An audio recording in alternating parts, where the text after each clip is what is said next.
This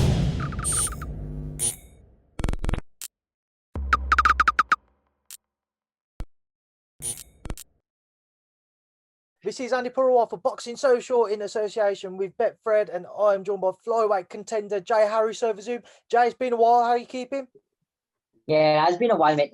Yeah, I've been keeping pretty good as it goes. How about yourself? I'm good, thank you, mate. Like I said, it's been a while. And finally, you've got a fight to look forward to. Ricardo Sandoval, May 14th, IBF final eliminator. Just talk to me about kind of how excited you are to be able to get back into the ring now and have something to work towards.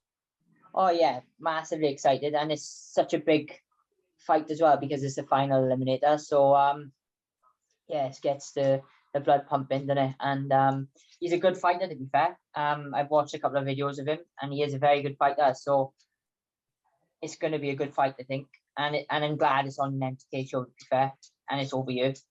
But yeah, our camp's gone great. Everything's gone brilliant. No injuries, nothing like that. Sparring's been passed. Yeah, I'm just looking forward now. It's not long now, 2 weeks, I think, Friday. I'm finally there then. It's getting to that point now as well. I just want to get it over and done with. Jay, I spoke to Ricardo, and I'll come on to kind of some of the things he said about what he expects from you shortly. But he said that you was talking about this fight for a couple of months. Just on your kind of knowledge, how come it took so long for it to officially come together and be announced?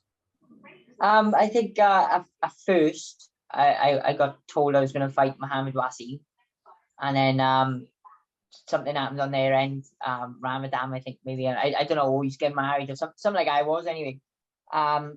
And then Sandoval's name got mentioned, and I said, yeah, it didn't matter anyway. As long as it was a final eliminator of some sort of world title, I wouldn't have cared whose name they would have put there. I'd have fought them anyway. Because I get like a second shot if I win. I get a second shot at a world title. So yeah, I was taking whoever they put in front of me. Jay, I know how long you've waited for another crack at getting back onto the world scene, or just be able to get back out into what you would probably look at as more of a competitive fight, a fight which is at least at your level, that world scene. Just looking back since that Martinez fight, how frustrating has it been that it's taken so long to get back out there? Granted, it's been due to COVID. Yeah, it's been a little bit frustrating, but I was glad to get out really last year at the end of October. I know loads of fighters that haven't got out for like nearly a year and a half now. They've just been ticking over nicely and waiting for the phone to ring.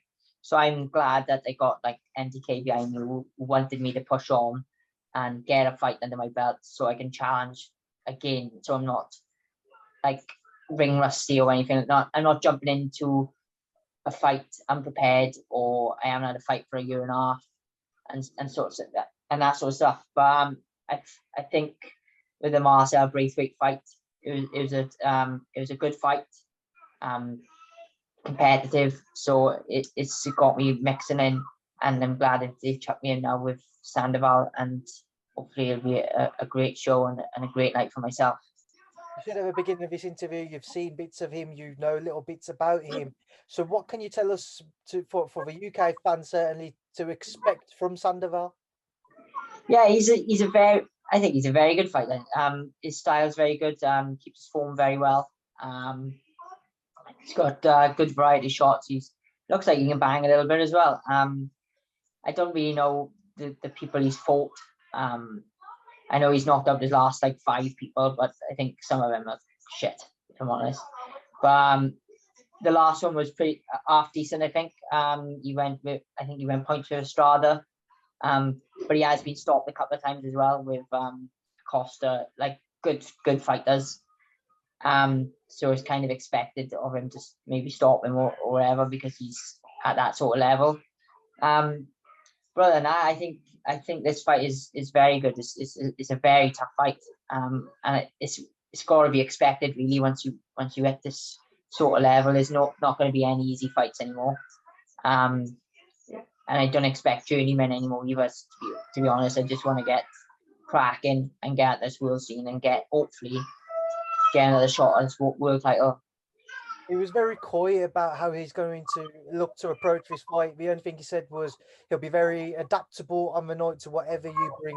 Just from your knowledge and from what you've seen of him today, what should we expect from him or from the pair of you stylistically? How do you expect it to either gel or to clash? I think we both come forward fighters really. In the last couple of fights I've watched him anyway. He's very game. He likes to come forward. As I said, good punch variety. But I think our styles will gel very nicely, and it could be another war maybe. Is that something you're looking forward to? Another war? It's good for the fans, isn't it? But we'll just if I box smart and I box good, I think I'd be able to look good as well in this fight. I think so anyway. Jay, obviously it's the IBF final eliminator. That world title is being contested on Friday night between Mthalane and Sonny Edwards. Just your thoughts on that first and foremost. I think it's a great fight. I think Mthalane is probably the most, I would say, he's been dodged for years, I think, by the other champions. You can understand why his resume is class. He's beat Casemiro, he's beat Tete, he's beat people like that. And he travels as well. Do you know what I mean? He travels anywhere. He's been all over Japan and wherever they put him in. And to be fair, he comes out on top a lot. Sonny, what I think he's going to do is he's going to stay away for a while. He's not going to mix it. I don't blame him either, to be honest. We watched Mthalane spar, see, in Ukraine when we were up there. He was with us. And he's just strong as hell. He just keeps on coming forward, plugging forward. So I think Sonny is just going to, what Sonny does really well, to be fair, is move really nice, pick the shots, pick the openings. I don't know really who's going to win. It all depends if Sonny can stay away from him from 12. I know everybody says that if Sonny can stay away. He's done it. He's done it with loads of people, do you know what I mean? But Mthalane's another level now. He's been champion for ages. He hasn't been beaten for 13 years or 12 years, or whatever it is. So no, I'm really, really looking forward to this. I'm definitely tuning in. I'm watching it anyway on Friday. I mean, Jay, in your case, what would be your preference? Would you rather an all-domestic clash? If you're successful against Sandoval, that is, would you rather an all-domestic clash with Sonny Edwards for that strap, or against the experienced, well-travelled and very highly thought of Moruti?